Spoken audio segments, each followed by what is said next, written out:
আমার প্রিয় ছাত্রছাত্রীরা, স্বপ্নপূরণ একাডেমিতে তোমাদের স্বাগত। আমি তোমাদের প্রশান্ত স্যার।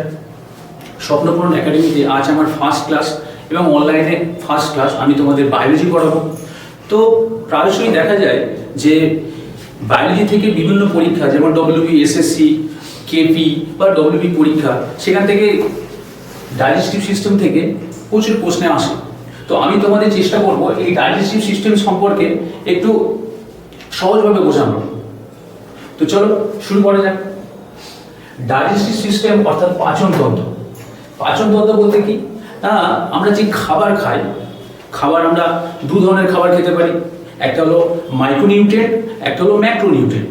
স্যার ম্যাক্রোনিউট্রিয়েন্ট কি? স্যার যেগুলো আমাদের শরীরে অনেক বেশি পরিমাণে লাগে। আর মাইক্রোনিউট্রিয়েন্ট কি না, যেগুলো আমাদের শরীরে খুব অল্প পরিমাণে লাগে।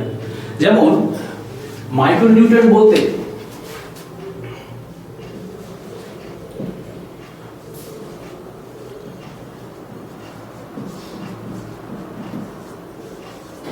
মাইক্রোনিউট্রিয়েন্ট আর ম্যাক্রোনিউট্রিয়েন্ট।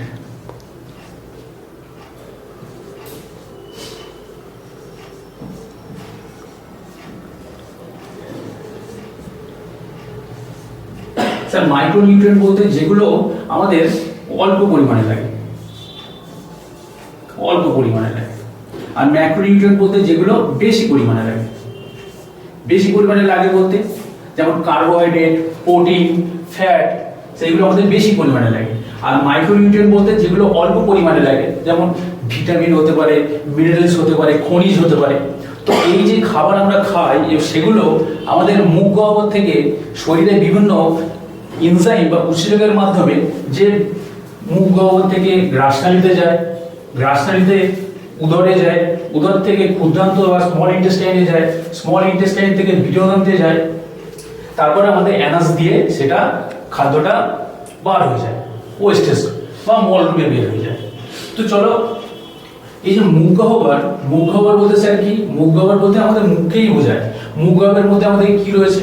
মুখ গহ্বরের মধ্যে আমাদের লালা রস রয়েছে, মুখ গহ্বরের মধ্যে আমাদের দাঁত রয়েছে, মুখ গহ্বরের মধ্যে আমাদের জিভ রয়েছে। ডাইজেস্টিভ সিস্টেম পড়তে গেলে আমাদের দাঁত সম্বন্ধেও পড়তে হবে, আমাদের জিভ সম্বন্ধেও পড়তে হবে, আমাদের লালা রস সম্পর্কেও পড়তে হবে।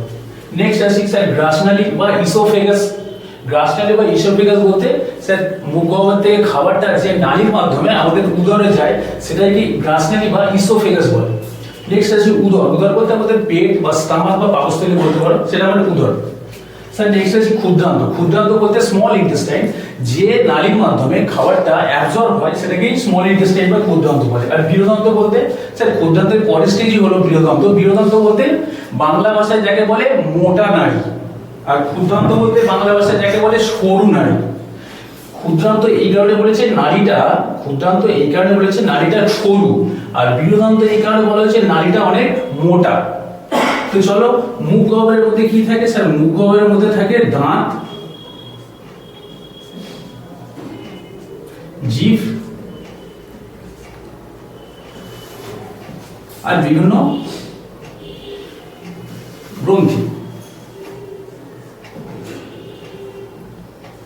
যে গ্রন্থি থেকে ডাইজেস্টিভ এনজাইম রিলিজ হয়। তো চলো প্রথমে আমরা জেনে নিই স্যার দাঁত সম্বন্ধে। প্রথমে আমরা দাঁতের উপরে যে সাদা পাটটা, যেটাকে সাদা দেখা দাঁতের উপরে, যেটা আমরা হাসলেই দেখতে পাই, সেটাকে দাঁতের এনামেল বলা হয়। সেই এনামেল মূলত আমাদের শরীরের সব থেকে স্ট্রংগেস্ট পার্ট, কিন্তু স্ট্রংগেস্ট পার্ট হলেও দাঁতের এনামেল কিন্তু হাড়ের মধ্যে পড়ে না। আমাদের শরীরে যে 6টি হাড় রয়েছে না, তার মধ্যে কিন্তু দাঁত পড়ে না। এই কারণে পড়ে না যে হাড় ভেঙে গেলে জোড়া লাগানো যায়, বাট দাঁত ভেঙে গেলে দাঁত জোড়ে না।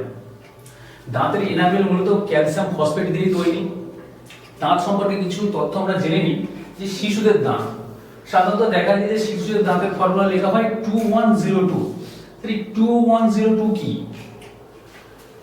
আমাদের দাঁতের সাধারণত দুটো, নিচের চোয়াল, উপরের চোয়াল।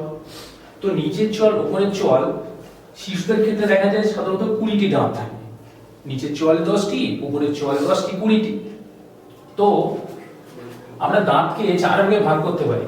ইনসিজার মানে কৃন্তক, ক্যানিক বা কাসপিড মানে ছেদক, প্রিমোলার, প্রিমোলার মানে অগ্রচবর্ণ, আর মোলার মানে চবর্ণ। তো দাঁতের যে ভাগ, একটা দাঁতকে যদি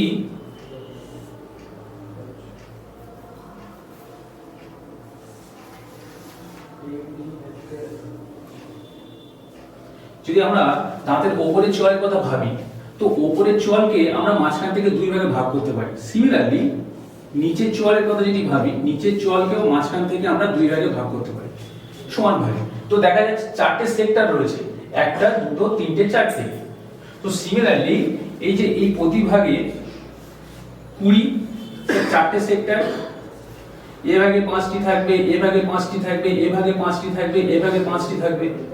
তো আমাদের দাঁত আমরা যদি ভাগ করি, উপরের চোয়ালে মাঝখান থেকে ভাগ করলে দুই ভাগে বিভক্ত, নিচের চোয়ালে মাঝখান থেকে ভাগ করলে দুই ভাগে বিভক্ত। তো প্রথমে আসি ইনসিজার মানে কৃন্তক। ইনসিজার বা কৃন্তক কি? যে দাঁতগুলো আমরা দাঁত বের করলেই দেখা যায়, অর্থাৎ যে দাঁতগুলো কোনো কিছু কাটার কাজ করে। আমরা কোনো পেয়ারা খাই বা কোনো শক্ত জিনিস খাই, সেটা তো আমরা পট করে গিলে ফেলতে পারি না, সেটাকে প্রথমে কাটতে হয়। তো ইনসিজার সেই কাটার কাজটা করে। নেক্সট আসি ক্যানাইন। ক্যানাইন দাঁত মূলত, ভালো উদাহরণ দিলে বোঝা যাবে, ক্যানাইন দাঁত মূলত বাঘ, সিংহ ওদের থাকে। ক্যানাইন দাঁত বলতে আমাদের যে দাঁতগুলো দিয়ে আমরা রুটি আমরা তো প্রথমে টেনে টেনে ছিঁড়ে খাই, বা মাংসের টুকরো সেটাকে টেনে টেনে ছিঁড়ে খাই। সিমিলারলি সিংহ বা বাঘ তাদের এই ক্যানাইন বা ছেদক দাঁত থাকে, যার মাধ্যমে ছেঁড়া যায় রুটি বা মাংসপিণ্ড। নেক্সট আসি প্রিমোলার। এই প্রিমোলার দাঁত ভালোভাবে দেখা যাচ্ছে প্রিমোলারের জায়গায় 0 করেছে। কেন? শিশুদের প্রিমোলার দাঁত থাকে না, শিশুদের থাকে মোলার দাঁত। এই মোলার দাঁতের মাধ্যমে কি হয়? কোনো কিছুকে খাবারকে পেশা হয়, পিষে তাকে ছোট ছোট টুকরোতে পরিণত করা হয়। নেক্সট আমরা জানবো একটা অ্যাডাল্টের দাঁত, মানে একটা প্রাপ্তবয়স্ক ছেলে বা মেয়েদের দাঁত কেমন হয়।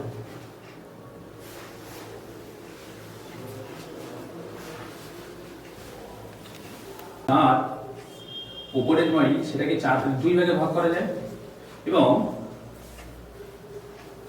দাঁতের যে নিচের পার্ট সেটাকে মাড়িকে দুই ভাগে ভাগ করা যায়। টোটাল একটা পার্ট, দুটো পার্ট, তিনটে পার্ট, চারটে পার্ট।